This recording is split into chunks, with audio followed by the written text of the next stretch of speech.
¿Qué tal? Les doy la bienvenida a un programa más de En Defensa del Consumidor. Hoy hablaremos sobre un derecho del que poco se habla, pero es esencial: el derecho a respirar un aire limpio. Vamos a exponer los daños a la salud que están relacionados con la contaminación al aire y qué se puede hacer para frenarla. Acompáñenos. En la nota neta de esta semana les tengo información sobre la Agenda Socioambiental 2024, diagnósticos y propuestas que realizó la colectiva Cambiémosla Ya.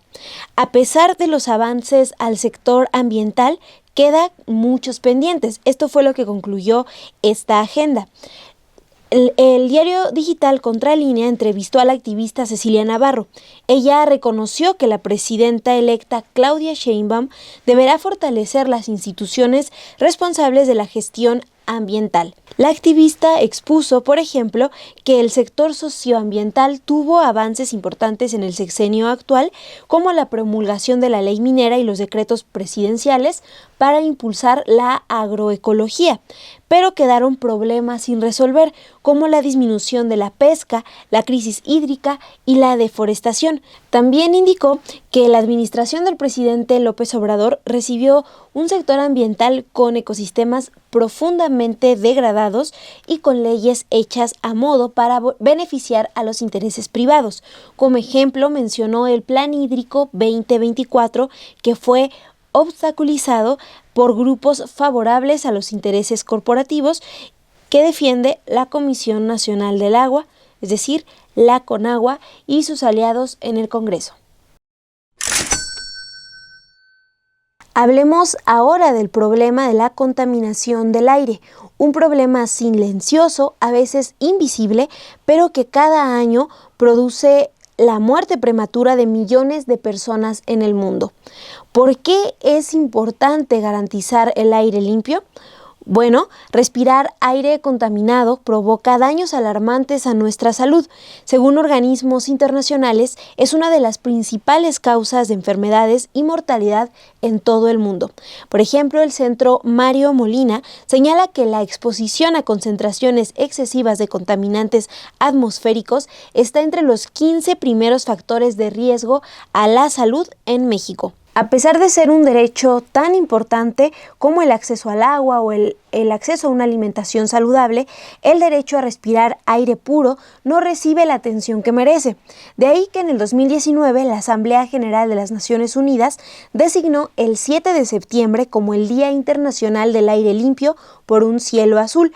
Se celebró por primera vez en 2020 y a través de esta conmemoración se promueve el llamado a que se realicen más esfuerzos por mejorar la calidad del aire y reducir la contaminación. Este año, el tema del Día Internacional del Aire Limpio es invertir en aire limpio ahora. Con este lema también se quiere enfatizar que el diseño de las soluciones debe incluir grandes inversiones. De eso y sobre qué están haciendo las autoridades mexicanas hablaremos en entrevista con Stefan Brodziak. Él es coordinador de la campaña de calidad del aire en el Poder del Consumidor. Vamos a escucharlo. Bueno, le doy la bienvenida a Stefan Brodziak. Él es coordinador de la campaña de calidad del aire y seguridad vehicular en el Poder del Consumidor. Ya nos había acompañado aquí antes en el estudio, entonces, pues bienvenido de nueva cuenta. Un gusto estar contigo, estimada Monse, y con tu auditorio. Muchas gracias, Stefan. Me gustaría partir de la pregunta de por qué es importante que consideremos la calidad, el derecho a tener espacios con aire limpio. Es importante saber que como ciudadanos, ciudadanas en nuestro país, el Estado debe de garantizarnos el derecho a un medio ambiente sano, ¿no? Y esto implica, desde luego, tener espacios libres de contaminantes, ¿no? Desafortunadamente, el tema no es una prioridad esencial para los gobiernos, sin importar banderas, sin importar colores, sin importar orígenes de los gobiernos, porque si bien hemos avanzado en combatir la contaminación del aire, en los últimos años nos hemos estancado, no hemos logrado mejorar aún más la calidad del aire, ¿no? Entonces se hicieron esfuerzos muy importantes en los 90s, si quieres después platicaremos con mayor énfasis en esos puntos y en ese periodo tan importante, pero después simplemente no hemos logrado, a pesar de los avances, ciertos avances que ha habido en las regulaciones, en las legislaciones, no hemos logrado garantizar verdaderamente una calidad del aire buena para pues todas las personas que viven en el país, ¿no? De hecho, se estima que el 67% de la población en México vive en lugares de mala calidad del aire. Y hablando específicamente, por ejemplo, de la zona metropolitana del Valle de México, pues el 95% de la población que habitamos esta zona, pues estamos habitando un espacio con mala calidad del aire. Y cuando hablas de la responsabilidad o la importancia del trabajo de los gobiernos, ¿no?, para garantizar este derecho, ¿cómo podemos entenderlo? Porque a veces pareciera que como usuarios a lo mejor de vehículos somos los que generamos esta contaminación, ¿no?, en mayor medida. ¿Cómo entendemos la responsabilidad que tienen las autoridades para garantizarlo? Puesto que las autoridades son quienes estipulan o generan los programas de acción para mejoramiento de la calidad del aire, de la atención médica, de la disponibilidad de agua, etcétera, ¿no? Entonces, ellos tienen en sus manos, digamos, las capacidades técnicas, al menos, para hacer la implementación de ciertas acciones, ¿no?, que tengan que ver con la mejora de la calidad del aire, la mejora de las regulaciones, y hay también que verlo desde los diferentes niveles en los cuales esto opera, porque el gobierno federal, la federación, tiene una responsabilidad muy específica que tiene que ver con todo lo relacionado con el marco regulatorio a nivel nacional, donde se rigen los, digamos, parámetros de contaminación permisibles, digamos, en el aire y en la atmósfera, pero también toda la regulación que tiene que ver con las fuentes de emisiones, ¿no? O sea, de industrias, de vehículos ligeros, pesados, las estaciones de servicio, todo el tema también del gas, y también está el nivel local, ¿no?, de los estados como tales, y también de un todavía más local aún con los municipios, las alcaldías, ¿no? Y todas son, es transversal, ¿no? Y no nada más es un tema de la Secretaría del Medio Ambiente, ¿no?, que desafortunadamente es quien menos dientes tiene generalmente en la configuración, digamos, de implementación de acciones y de generar incentivos y desincentivos para verdaderamente hacer cumplir las leyes y los demás programas enfocados en mejorar la calidad del aire, ¿no? Entonces, desde el ámbito local tenemos, por ejemplo, aquí en Ciudad de México, el tema de los hologramas, ¿no?, el de la verificación, que ha tenido, digamos, ha sido importante para mantener, digamos, que no excedan ciertos niveles de contaminación en los vehículos propios de Ciudad de México, pero hay demasiada porosidad también con los otros estados, hablando del parque vehicular, ¿no?, que no necesariamente tienen los mismos estándares de implementación de las políticas que tienen que ver con la regulación de las emisiones vehiculares, ¿no? Entonces ese es un problema, que no nos ponemos de acuerdo, ¿no? Y está el problema también de que, pues, si lo hacemos demasiado estricto en Ciudad de México, entonces también eso impacta a las finanzas locales, porque muchos vehículos, y lo estamos viendo un fenómeno desde hace varios años, en el que deciden emplacar por diferentes motivos en otros estados, a pesar de que la gente viva en Ciudad de México, deciden emplacar en Guerrero, deciden emplacar en Morelos, ¿no? Por un tema también de tema de seguridad vial, para que no les apliquen ciertas multas, o sea, más difícil multarles, pero también para evadir, desde luego, impuestos que la ciudad necesita, como lo es el tema del impuesto que se paga anualmente por posesión de vehículos, ¿no?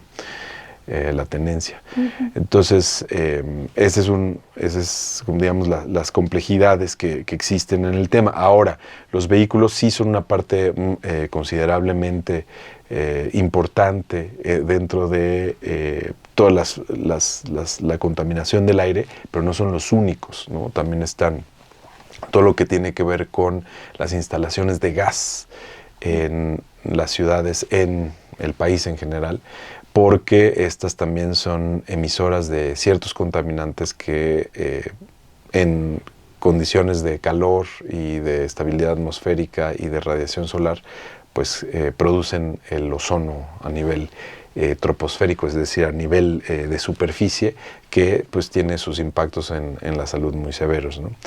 Entonces, eso también se tiene que regular, y ahí el tema es que pues, es muy difícil regularlo porque son instalaciones dentro de las casas, dentro de las oficinas, comercios, etcétera, que implicarían, digamos, una especie de auditorías de las instalaciones de gas para poder verificar que no haya fugas, que estén correctamente quemando el gas los quemadores, ¿no? Sea de boilers, sea de estufas, sea de calentadores, etcétera.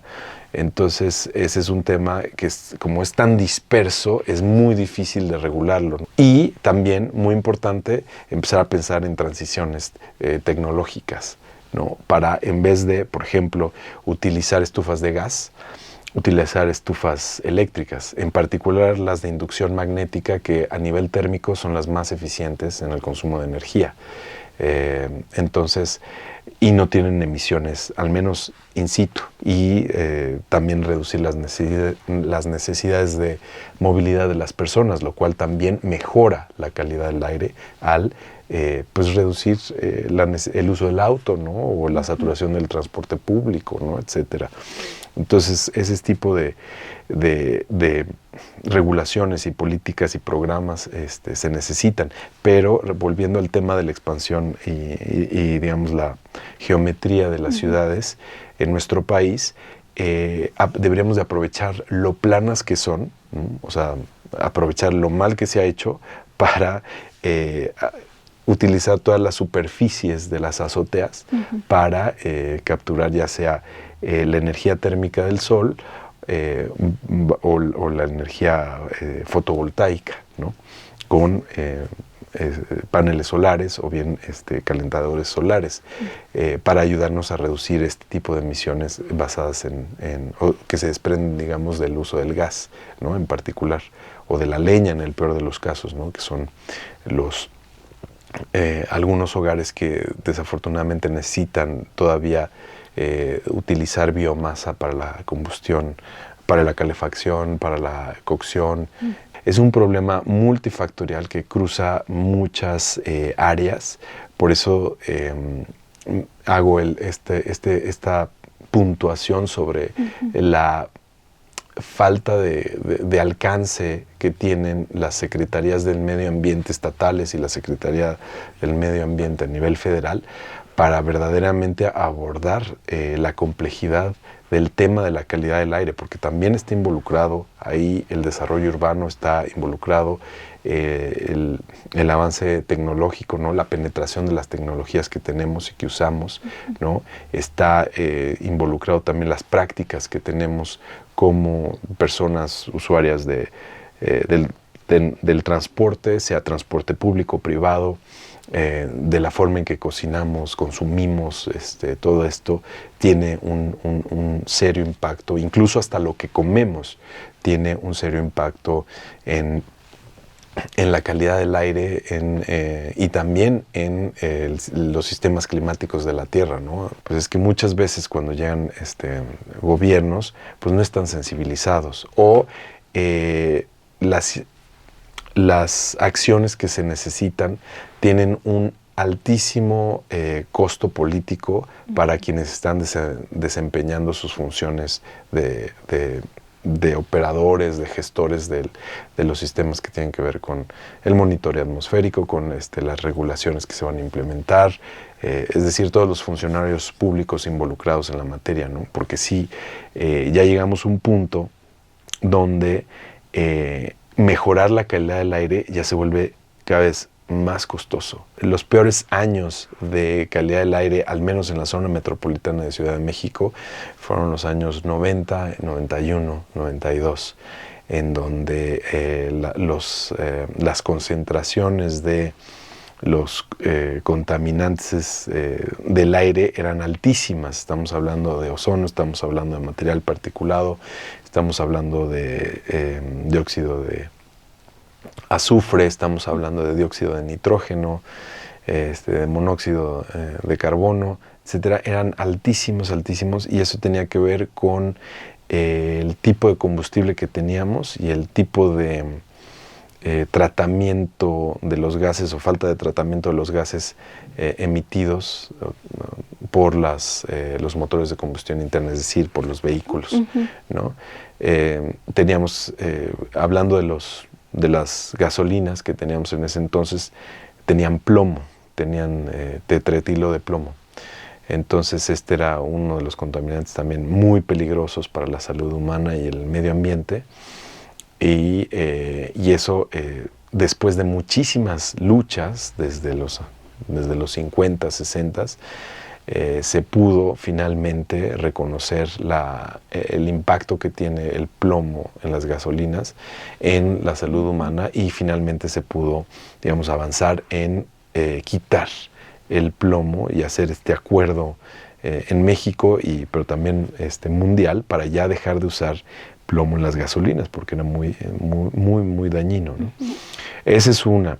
El otro tema que también se logró implementar fue el catalizador de 3 vías en los vehículos. A través de las reacciones de óxido-reducción que se dan dentro de los catalizadores, podían, digamos, hacer un tratamiento de los gases provenientes de la cámara de combustión de los vehículos para que las emisiones sean menos nocivas una vez que salen del escape del automóvil, ¿no?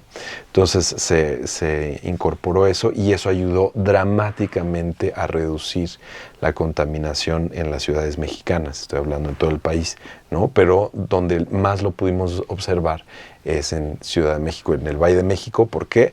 Por una simple razón.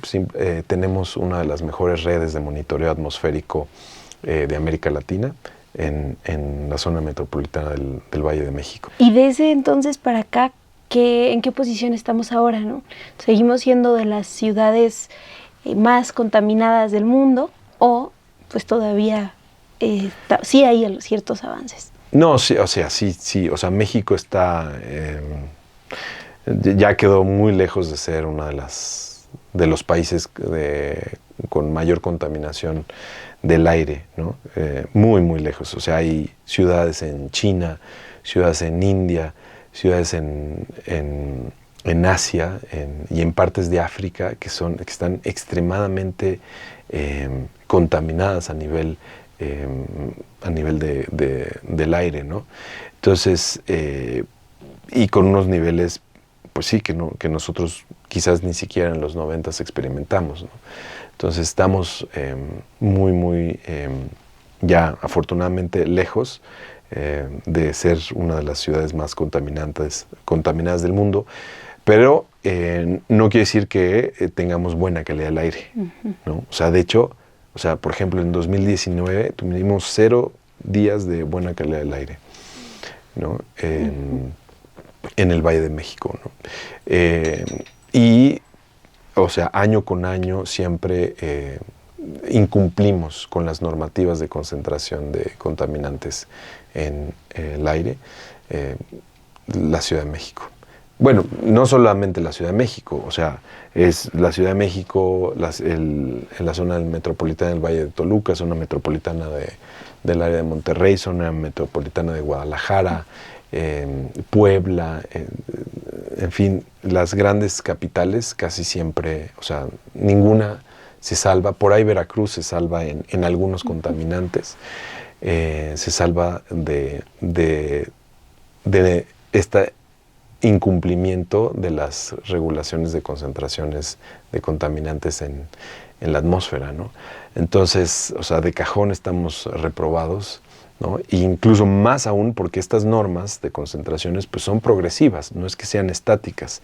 Todavía estamos lejos de tener niveles recomendados por la Organización Mundial de la Salud, que es la entidad en el mundo quien establece las guías de calidad del aire, que son una herramienta para los gobiernos de recomendaciones de cómo transitar a cada vez una mejor calidad del aire.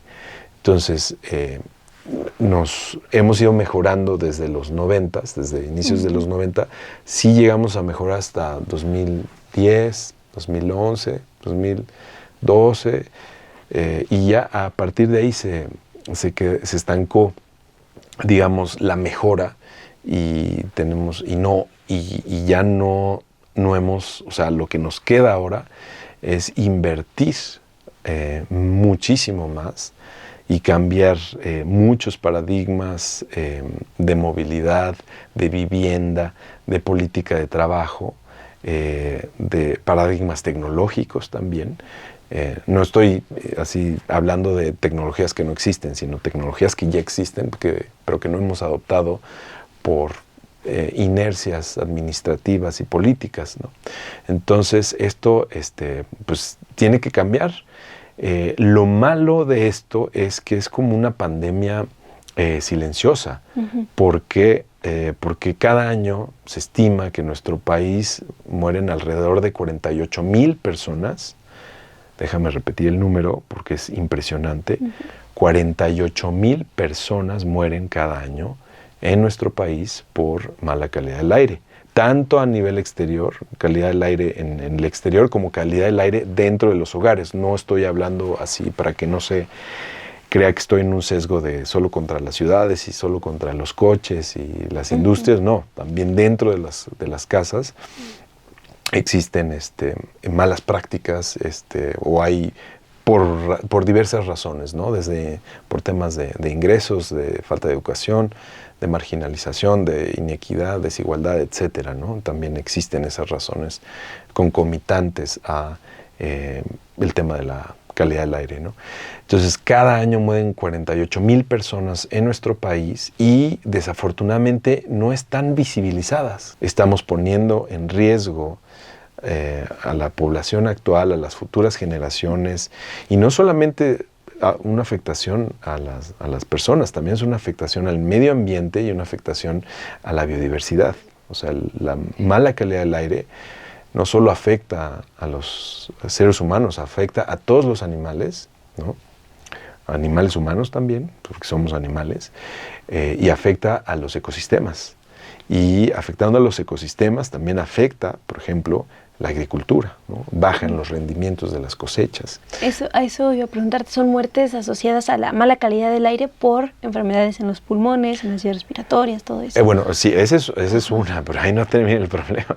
O sea, estoy hablando ahorita, dije una palabra muy técnica, estrés oxidativo, me disculpo por ello, porque pues luego sí genera, ¿no? Un choque de, pues, ¿de qué está hablando, no?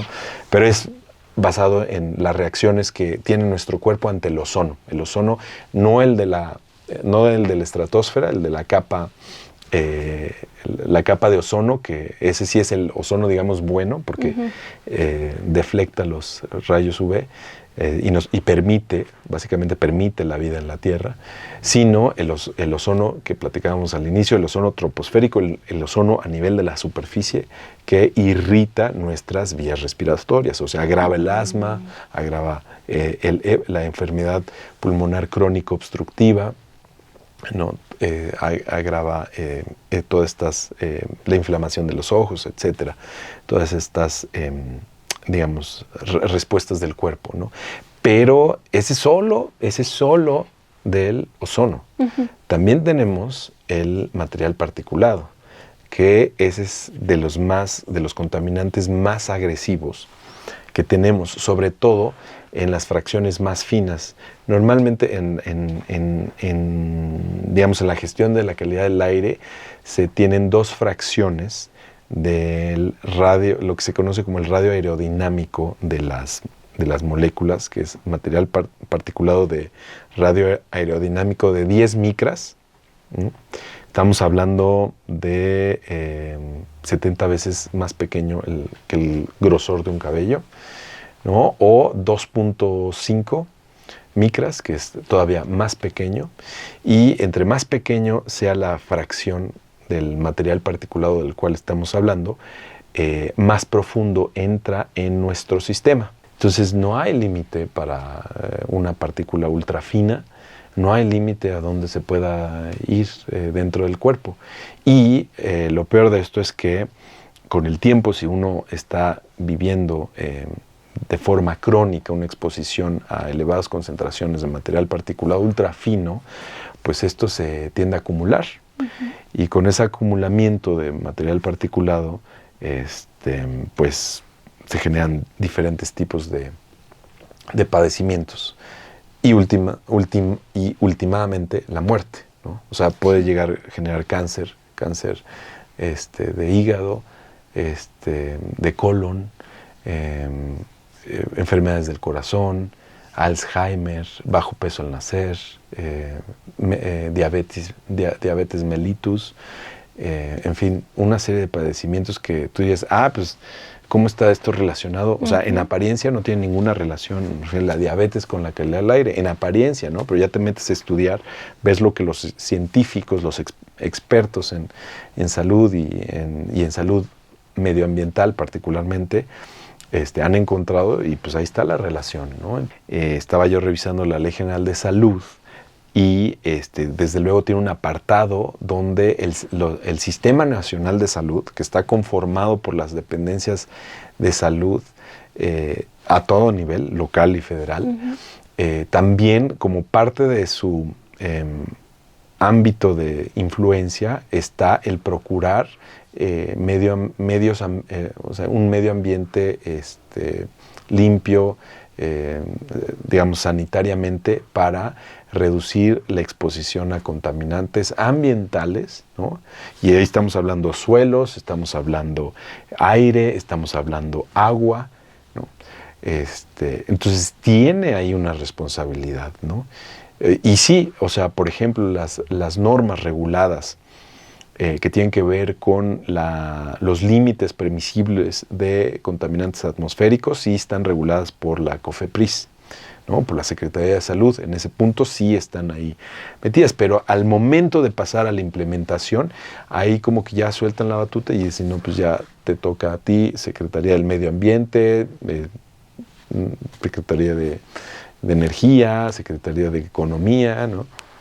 Te toca a ti ahora sí que meterte a mancharte las manos, ¿no?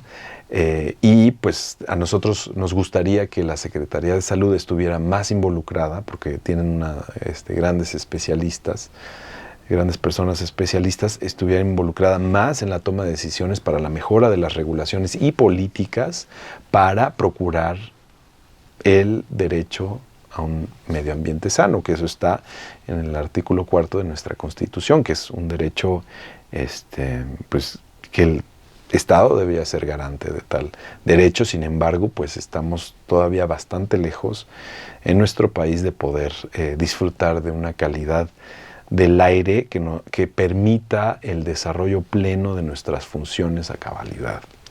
Y con ese llamado terminaría, Estefan. También en el marco de que nuestra audiencia lo sepa, pues no tiene mucho que pasó este Día Internacional por el derecho a la calidad del aire limpio. Entonces es muy importante todos estos temas que nos planteas, Estefan. Muchas gracias. No, muchísimas gracias a ti, Montserrat. Un gusto nuevamente acompañarte y estar con tu auditorio también. Gracias. Y escuchamos a Stefan Brodziak. La mayor parte de la solución para garantizar el acceso a un aire limpio recae sin duda en las políticas públicas de nuestras autoridades. Pero aquí les vamos a compartir qué sí podemos hacer en esta sección que ya conocen, Manos a la Obra. El primer consejo que les damos es caminar, usar el transporte público o la bicicleta en vez del automóvil siempre que les sea posible. Si tienen que usar el auto, compartan el viaje con quienes vayan en la misma ruta que ustedes. El segundo es invitarles a que eviten el consumo de tabaco. El tercero, que reduzcan el uso de pinturas, limpiadores o desodorantes en aerosol porque tienen un impacto en la producción de gases de efecto invernadero. El cuarto consejo es invitarles a que ventilen su hogar a diario y para renovar el aire, pues siempre hay un método natural que es el tener plantas dentro de casa. El quinto consejo es evitar quemar basura y ubicar los contenedores más cercanos. También recuerden que en caso de tener hojas secas, estas pueden usarse como abono en lugar de quemarlas. Ahora ya lo saben, para garantizar un ambiente sano, el derecho a respirar aire limpio y la calidad de vida es esencial, pues fortalecer estas políticas públicas. Ustedes cuéntenos en los comentarios si saben qué acciones están tomando los gobiernos de los lugares en donde viven para pues garantizar a todas y todos ustedes el acceso al aire limpio. También cuéntenos si sabían que este es su derecho, el derecho a respirar aire puro. Los leemos siempre con mucha atención. Yo les recuerdo que este programa se realiza gracias a la coordinación desde el Poder del Consumidor de Denise Rojas y Karen Castillo, y el guión lo elabora Guillermo Bermúdez. Nosotros nos vemos aquí como cada martes, ya lo saben, en Estudio B, en Defensa del Consumidor.